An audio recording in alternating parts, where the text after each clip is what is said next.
Oi, pessoal, boa noite.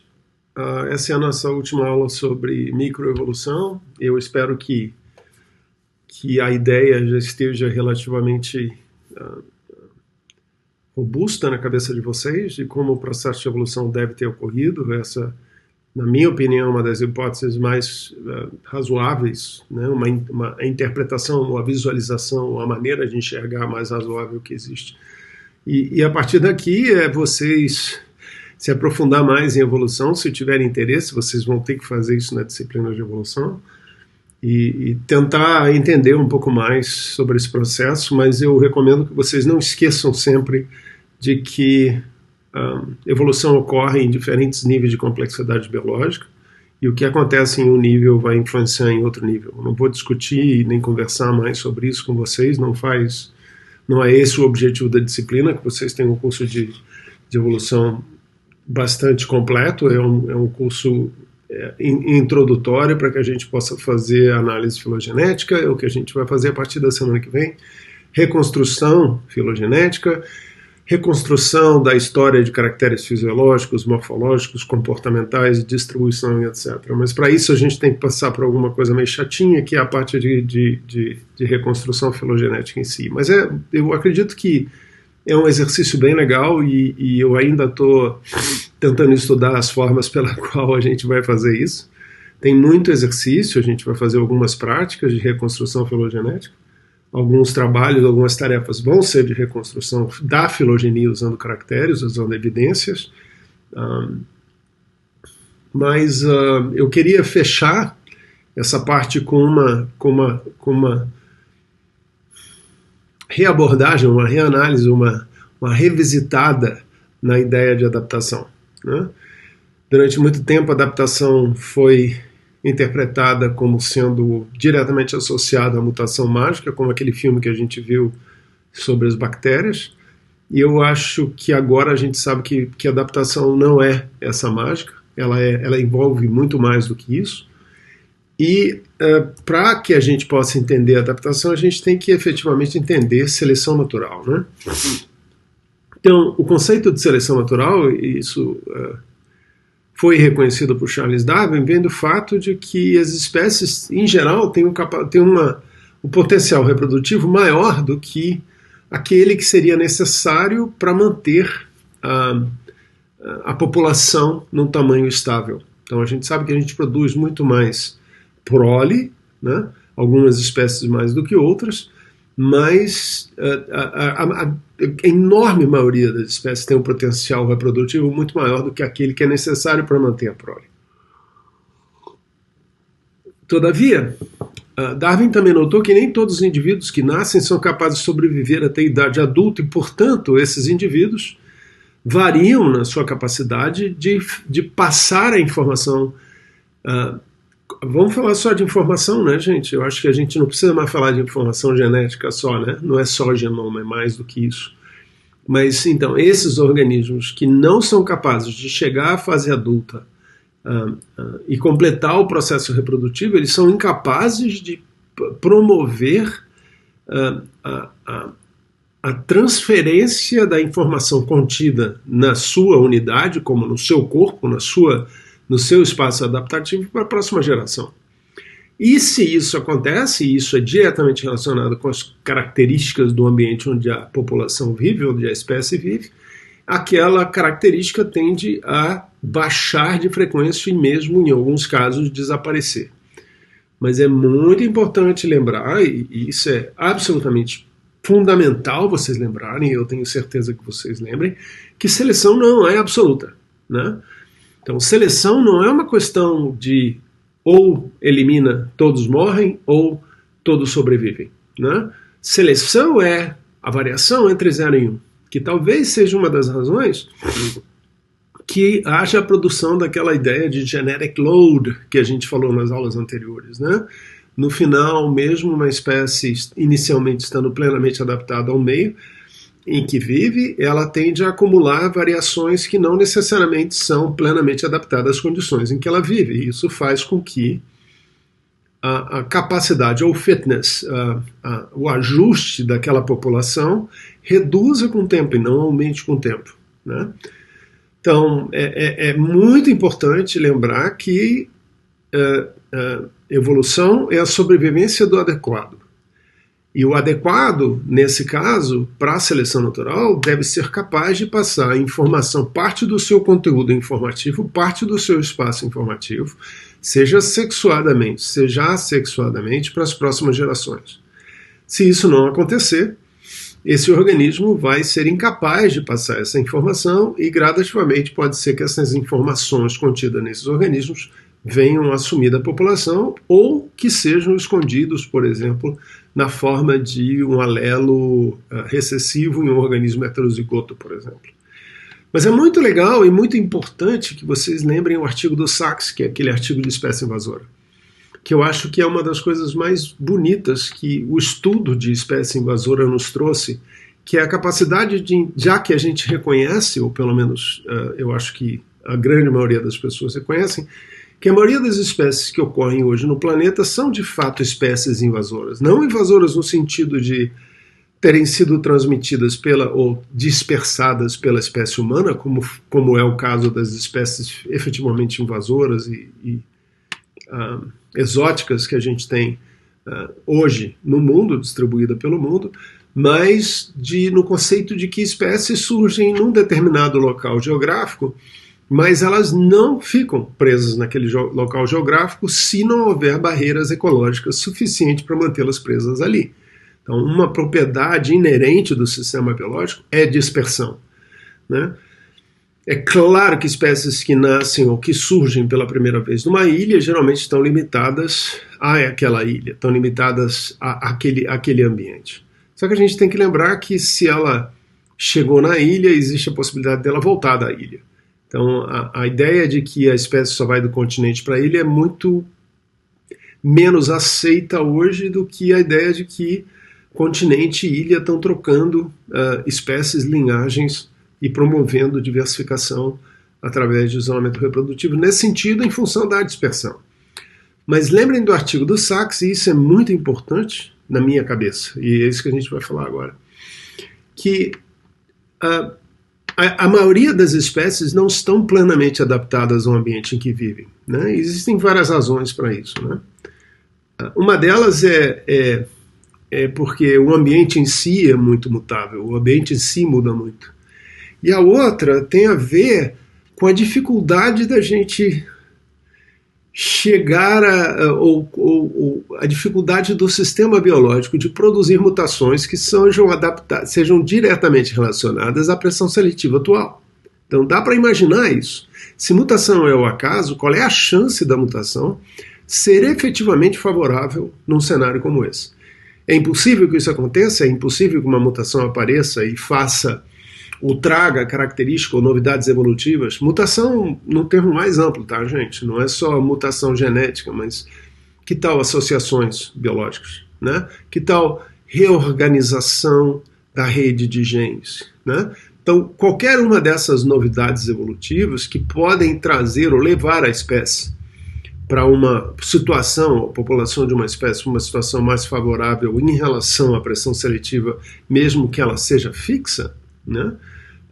Elas ocorrem ao acaso. Elas ocorrem não porque o organismo quer que ela ocorra, mas ao acaso. Mas a gente vai ver que existem situações como plasticidade, parte do Ecological Fairing que a gente falou, que vai trazer benefício para que o organismo tenha mais oportunidade para sobreviver num determinado local e, portanto, ser influenciado pela pressão seletiva em si. Então eu vejo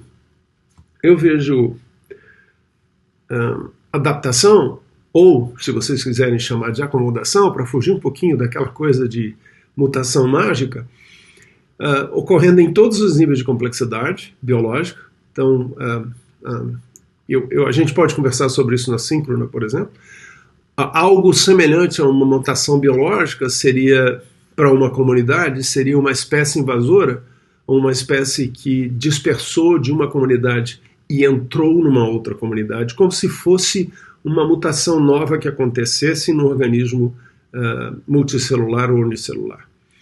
Então, é muito legal se vocês pensarem assim. Não tem muita gente pensando ainda nesse sentido, Mas eu acho que vocês estão no primeiro ano de biologia e rapidinho vocês vão pegar essa ideia, porque ela faz todo sentido do mundo, né? Então, a evolução não ocorre só em população, a evolução não ocorre só em comunidade, a evolução ocorre em qualquer nível de complexidade.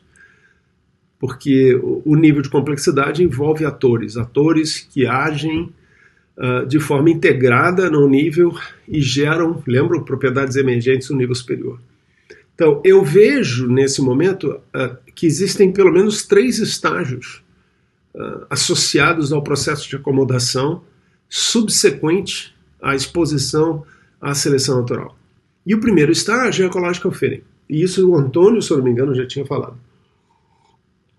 Então, se você é um organismo adulto, chega num ambiente novo, para que você... Então, olha que interessante, né? Vamos considerar uma espécie de mamífero, que é um organismo com reprodução sexuada. Então, se você e a sua parceira ou seu parceiro chegam num determinado ambiente, vocês são adultos e vocês cresceram sob uma determinada pressão seletiva, vocês têm a habilidade plástica até algum nível, né? Por exemplo, lidar com temperaturas diferentes, mudar o pelo do corpo, talvez aumentar a quantidade de gordura acumulada no corpo e assim por diante, que permitem, ou seja, ecological fitting, que permitem que vocês sobrevivam naquele novo ambiente até que vocês possam reproduzir. Então, qual é a importância disso? Então, esse é o primeiro estágio. O primeiro estágio é sobrevivência, né? É conseguir lidar com um novo ambiente, conseguir lidar com nova pressão seletiva. Depois que isso acontece e você efetivamente consegue reproduzir, você consegue expressar muito mais daquele espaço informativo que você tinha dentro de si como um organismo adulto através da sua prole, né? Porque a prole vai produzir essa variabilidade. E agora é em cima da segunda geração que vai acontecer o segundo momento de adaptação, acomodação a uma nova pressão seletiva, revelando elementos do espaço informativo que não estavam sendo revelados em termos de capacidade em você, porque você não se desenvolveu e não cresceu e não teve o desenvolvimento ontogenético naquela seleção. E a outra coisa é que você tem muito mais variedade, muito mais variabilidade, muito mais diversidade dentro de você do que efetivamente você expressa como adulto, né? Então imaginem que agora a gente tem um monte de heterozigoto, são 2 pessoas, eu tenho um gene, um alelo heterozigoto para um determinado locus e minha parceira tem um outro gene, um gene recessivo e eu sou heterozigoto por um determinado gene que aparece recessivo também em mim e no meu parceiro ou na minha parceira, né, dependendo do meu sexo. E eu vou, no momento de reproduzir, produzir parte da minha prole que vai expressar o gene dominante para aquele locus, ou é possível que eu reproduza, ou que produza organismos, ou filhotes, que tenham genes homozigotos e recessivos com características bem diferentes da minha. Pode ser, e essa é uma possibilidade, que aquela expressão de um fenótipo recessivo, né, em função da homozigose recessiva, venha a ser mais adaptada ou venha a ser a mais acomodada para aquela nova situação do que eu estava. Então vocês estão vendo como essa segunda parte do meu processo de acomodação é importante? Então a outra possibilidade também é a mudança de frequência, né? No momento em que eu agora tenho uma prole com um monte de variantes, eu chamo de variantes fenotípicas, né? Na realidade é a expressão do genoma e de outros tipos de herança. A pressão seletiva vai agir em cima daquelas frequências da minha prole e da prole daqueles que vieram junto comigo nessa empreitada de enfrentar uma nova seleção natural. Então, o processo de mudança de frequência gênica, a partir da população fundadora, começa a agir logo de cara lá em cima na sobrevivência, mas também quando eu expresso o meu espaço informativo nos meus filhos, como eu começo a expressar coisas que estão guardadas no meu genoma, por exemplo, né? E, portanto, nesse momento também de reorganizar, que eu chamo de reorganização dos elementos, a gente tem vários elementos do slope e fitness space que também vão poder se expressar através da minha prole. Então esse é o momento em que eu não necessariamente estou ainda plenamente adaptado ao meio em que vivo, à seleção em que eu estou submetido, mas eu estou muito provavelmente melhor acomodado, ou melhor fit, melhor ajustado àquela pressão seletiva do que a geração anterior, né? Então esse é um processo que tem vários níveis, né? O terceiro nível, que é assim, para se aproximar ainda mais do ótimo da pressão seletiva local, eu preciso muitas vezes de novidades evolutivas favoráveis. E as novidades evolutivas favoráveis são características que são difíceis, né, de aparecerem no momento certo, porque a origem delas é o acaso. Então isso pode ser mutação na mitocôndria, mutação no genoma, isso pode ser uma associação simbiótica com outra espécie, isso pode ser, por exemplo, lembra a origem das novidades evolutivas? Pode ser um pedaço do gene de uma outra linhagem que é transferida para a minha linhagem através de vírus. Todos aqueles métodos de novidade evolutiva ou de origem de novidade evolutiva podem surgir aqui, mas todos eles são associados ao acaso. E, portanto, a chance dele efetivamente acontecer de forma acumulativa, aumentando a minha capacidade, o meu ajuste a uma nova pressão seletiva é relativamente baixo. Portanto, e levando em consideração que o ambiente muda, a gente vai ver isso aí lá para frente, a chance de você estar efetivamente adaptado às condições em que vive são muito pequenas, né? São muito pequenas. Então, por isso que o Sachs, não é por isso que o Sachs, isso é que é interessante, isso explica o porquê o Sachs concluiu, isso explica aquilo que o Sachs observou, que a maioria das espécies que existem no planeta não estão plenamente adaptadas às condições em que vivem. Existem outras razões, e a gente já vai falar sobre ela em alguns momentos. Então, quando a gente fala em acomodação, adaptação, a gente tem que lembrar que a gente tem um conjunto de características, não é um alelo, não é um locus só, não é dois locus só, não é uma rede de interação gênica só, não é herança citoplasmática só, não é comportamento só, é uma série de outras coisas. Para a espécie humana, ainda mais, né, a gente tem a tecnologia, tem a educação, tem cultura e etc., e a gente vai ver que quando você considera o conjunto do fenótipo de um determinado organismo, da prole daquele organismo que chegou no novo ambiente, a gente vai ter combinações de fenótipos, né, e de habilidades diferentes que se combinam para definir qual é o ajuste daquele indivíduo frente àquela seleção natural específica. Então, uma brincadeira de exemplo que eu tenho aqui, nós temos três indivíduos que são Homo sapiens, né? Que são mulheres Homo sapiens. Uma é uma tremenda corredora, corre super bem, mas graças ao fenótipo estendido, ou fenótipo composto, né? Graças à tecnologia que faz parte do nosso fenótipo estendido, eu deveria ter mudado a direção dos slides, mas vai ficar assim. A velhinha consegue andar talvez até mais rápida do que a atleta do lado esquerdo e a gordinha do lado direito também, né? Então, no fundo, talvez a velhinha do meio com o cachorrinho ali e a gordinha na direita tenham um ajuste tão bom quanto a outra. E curiosamente, né, uma contra a outra, e curiosamente talvez as duas tenham um ajuste a uma determinada pressão seletiva maior do que a corredora.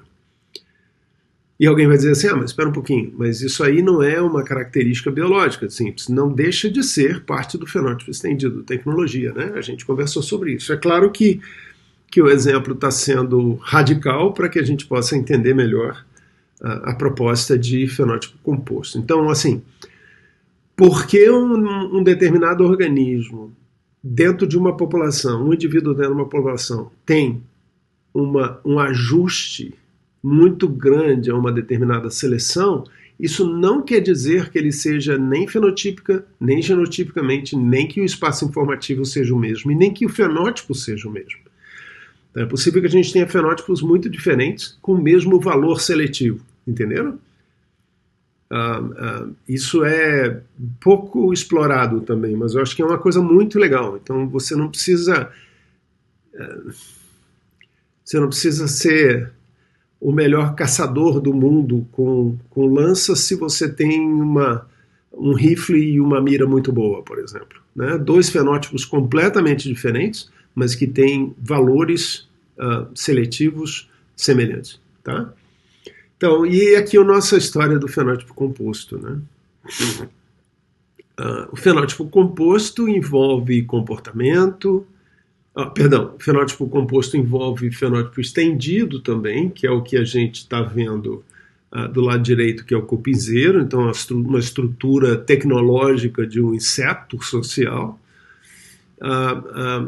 E envolve comportamento também, né, que é outro fenótipo estendido. Então o nosso panda se alimenta de bambu, né, que é definitivamente um alimento que não é muito produtivo para ele, mas ele é capaz de alterar o comportamento e, ao invés de comer só 1 ou 2 vezes ao dia, no caso de um organismo carnívoro, ele come o dia inteiro. Né? Então ele acomodou o seu comportamento para responder à pressão seletiva local, que não disponibilizava para ele alimentos com proteína animal em quantidade ou mesmo proteína vegetal de mais fácil digestibilidade. Tá? Então, essa é a ideia do fenótipo composto, gente. E na direita, o cupinzeiro, se vocês se lembram, o cupinzeiro tem muito a ver, a forma do cupinzeiro, com o controle da temperatura interna da colônia. Né? Então, a estrutura do fenótipo estendido, mesmo sendo de uma espécie social como o cupim, não pode ser visto como uma coisa que é desligada da espécie ou do organismo. Né? Ele é importante ao ponto de influenciar o controle de temperatura do cupinzeiro. E aqui tem o exemplo que todos esperavam, que a gente já conversou sobre isso, né? O artigo que fala sobre a composição dos micro-organismos que compõem o trato digestivo do panda. E ele não é uma espécie herbívora, ele é uma espécie tipicamente carnívora. Né? Ele tem o trato digestivo de um carnívoro, carnívoro geralmente tem o trato digestivo com o intestino bem curto, e com uma flora de micro-organismos bastante característica. E assim é o panda. O panda é basicamente um carnívoro que teve que se virar como herbívoro, né? Muitas vezes. Lembrando que quando tem inseto ele come, e quando tem um ratinho por perto ele também come. Então ele não está plenamente adaptado às condições em que vive. Se ele estivesse plenamente adaptado às condições em que ele vive, a gente esperaria que ele já tivesse adquirido habilidades, adquirido características para se tornar efetivamente herbívoro, especialmente considerando que eles estão aí em volta por mais do que 21 milhões, 22 milhões de anos atrás, está aqui, quando os pandas se separaram dos demais ursos. Se bem que essa filogenia aqui é um pouco questionável também. Mas eles tiveram, teoricamente, bastante tempo para se adaptar, e não se adaptaram por quê? Porque ao acaso, mutações, mudanças, associações, trocas por vírus, o que vocês quiserem em termos de novidade evolutiva, não aconteceram. Provavelmente ele passou por 2 estágios, 1 e 2, muito rapidamente, de adaptação ou de acomodação, e o terceiro estágio é o muito lento, e que talvez nunca se concretize. Né? Pode ser que a espécie nunca chegue a ser perfeitamente adaptada ao meio que vive. É o exemplo da baleia que a gente deu antes. Né? Simplesmente mutações acumuladas ao longo do tempo para permitir à baleia respirar ar, oxigênio, pela superfície do corpo, por outra estrutura especializada, não ocorreu. E isso não quer dizer que a baleia não possa viver e viver de forma intensa e o tempo todo no ambiente marinho. Né? E é isso que ela faz. Mas dentro dessa perspectiva, ela não está plenamente adaptada ao ambiente marinho, mesmo que ela tenha hidrodinâmica, mesmo que ela tenha uma série de características. Então, dentre esses limitantes da adaptação ou de acomodação, a gente tem coisas como correlação entre genes. Então, por exemplo, genes que funcionam numa rede de integração, uma rede de influência mútua entre genes, se você tem um alelo desse gene que sofre uma mutação, isso pode implicar e essa mutação possa ser teoricamente positiva, isso pode implicar que dentro da rede isso vai influenciar negativamente outros genes ou outras proteínas.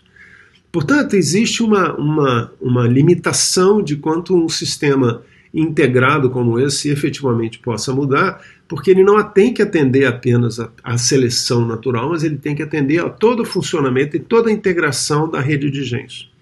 A mesma coisa associada à complexidade da estrutura corporal, na realidade, do corpo do organismo. O organismo mais complexo exige que qualquer alteração do corpo tenha algum tipo de compensação em termos de função, em termos de posição física, em termos de uma série de outras coisas. Por exemplo, isso acontece, tá? Se um organismo que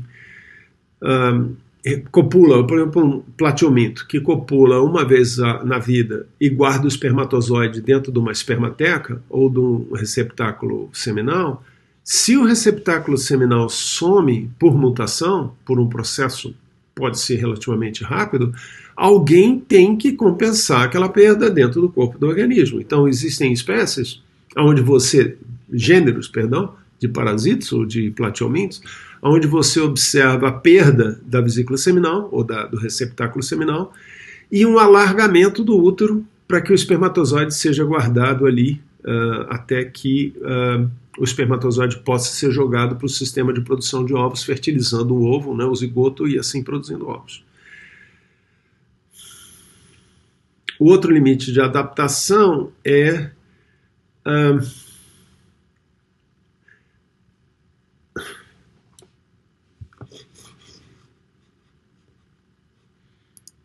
o outro limite para adaptação pode ser que a espécie tenha se tornado tão especializada a um determinado recurso, a um determinado ambiente no passado, que ela não consegue mais se adaptar, ela não consegue mais se acomodar a um outro ambiente que seria difícil, que seria diferente desse. Mas a gente já discutiu bastante sobre isso, a gente pode discutir um pouquinho mais assíncrona, mas na minha perspectiva, nós estamos mais para ter um planeta de espécies generalistas do que um planeta de espécies especialistas, né? A gente viu que mesmo aparentemente especializada, às vezes essa especialização é mais uma limitação em termos de acesso a recurso ou acesso a novos ambientes do que efetivamente uma especialização, né? Então, se a gente tivesse a capacidade de testar, por exemplo, o que o lobo-guará pode comer no mundo inteiro, ele vai comer muito mais do que ele come na América do Sul, né? Só que não tem lobo-guará em outras regiões do mundo. As novidades evolutivas sendo ao acaso, né? E a gente já discutiu sobre isso. E a outra é aquela que a gente falou também, que é um ambiente mudar. Seleção mutável. A seleção fica mudando o tempo todo. Esse é o fundamento da hipótese da rainha vermelha, tá? Uma das maneiras que o neodarwinismo tentou explicar essa continuabilidade de mudar é que a variabilidade genética tende a ficar muito, muito maior do que esperada sobre esse paradigma da especialização, ou seja, se torna cada vez mais especializado, perdendo variabilidade. A variabilidade é mantida porque a seleção natural é mutável, ela muda. Temperatura muda ao longo do ano, temperatura muda ao longo de 10 anos, temperatura muda ao longo de 50 anos e assim uma série de outras coisas e, portanto, os indivíduos ou as populações têm que lidar com essa mudança e acabam acumulando coisas mais variáveis ao longo do tempo. Se for preciso, a gente conversa mais um pouco. Então, gente, isso era basicamente o que eu tinha para conversar com vocês e eu queria só fazer a última colocação, que é uma síntese daquilo que a gente viu até aqui, que eu acho que é muito importante.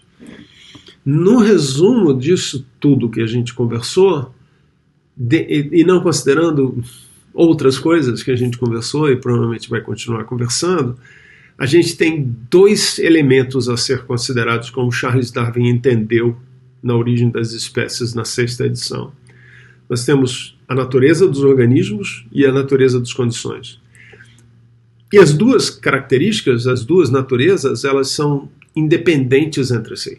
Elas não, num primeiro momento, não se influenciam, elas não ocorrem uma independência da outra, tá? Então, a natureza dos organismos define aquilo que a gente chamou de capacidade, lembram? Então, a capacidade, na realidade, é a aquisição de novidades evolutivas por anagênese ao longo do processo de evolução, que vai compor aquilo que a gente chama de espaço informativo. Se vocês não lembram, novidade evolutiva não é estritamente genômica, não é estritamente genética. Lembrem disso, isso é profundamente importante. Porque hoje a gente já entende assim, e pouca gente ainda está preso nessa era da genômica e achar que tudo pode ser explicado pelo gene. E não é. Não pelo gene necessariamente nuclear apenas. E a gente aqui, no espaço informativo, já joga educação, já joga fenótipo estendido, já joga tecnologia e assim por diante, comportamento e assim por diante. E esse espaço informativo é o que é o fundamento do espaço adaptativo frouxo, ou do sloppy fitness base, que dá à espécie mais capacidade do que ela efetivamente necessita num determinado momento. Lembra da história da aroeira? Então tá. Então é mais ou menos isso. Ela expressa alguma coisa, como vocês quiserem chamar de nicho fundamental e nicho realizado. A gente sabe sobre o nicho realizado das espécies e a gente sabe muito pouco sobre o nicho fundamental, né? Porque as espécies podem fazer mais do que efetivamente fazem. Então, a natureza das condições, interagindo com a natureza do organismo, acaba produzindo uma coisa chamada seleção, né? E a seleção vai determinar se a espécie permanece ou não em função da mudança da seleção, em função da colonização do novo ambiente, em função da alteração da comunidade e assim por diante. Então, o desafio, né, na realidade é muito parecido com a oportunidade, né, ele é o resultado da natureza das condições, e aqui a gente pode jogar a natureza das condições biológicas também numa comunidade, e como é que a natureza do organismo vai lidar com essa mudança, né? E aí a gente entra lá naquele processo da aula do que a gente viu até agora, que é o processo de permanência, acomodação, seleção ou não, né? Mas o importante é lembrar no final dessa disciplina, no final dessa parte da disciplina, número 1 é a sobrevivência do adequado, daquele que é capaz de passar a informação para a próxima geração. E número 2, o acúmulo de novidades evolutivas, que acumula no organismo, no espaço informativo, eu estou falando vários níveis de complexidade aqui, que produz no organismo a capacidade que está associada a esse conceito teórico chamado espaço adaptativo frouxo. Se vocês querem usar o conceito de nicho fundamental, usem, né? E que, em contraste com a natureza da seleção, é que vai gerar diferenciação, vai gerar sobrevivência, vai gerar acomodação, se for o caso, mas principalmente permanência, né? O objetivo final de um processo como esse é manter a linhagem existindo. E lembrem que isso nem sempre acontece, né? Se a seleção é super forte, determinada pela natureza das condições, ela é muito forte em relação à capacidade do organismo, talvez a seleção seja 0, né? Ela é 100%, ela elimine a espécie. E aí nós temos extinção. Isso a gente já teve passando por várias fases nesse planeta, né? Então tá, gente, era isso que eu tinha para conversar. Tenha uma boa semana, bom trabalho. Eu já vou colocar a nossa tarefa online e aí vocês já podem gradativamente preenchendo. Então até a aula síncrona.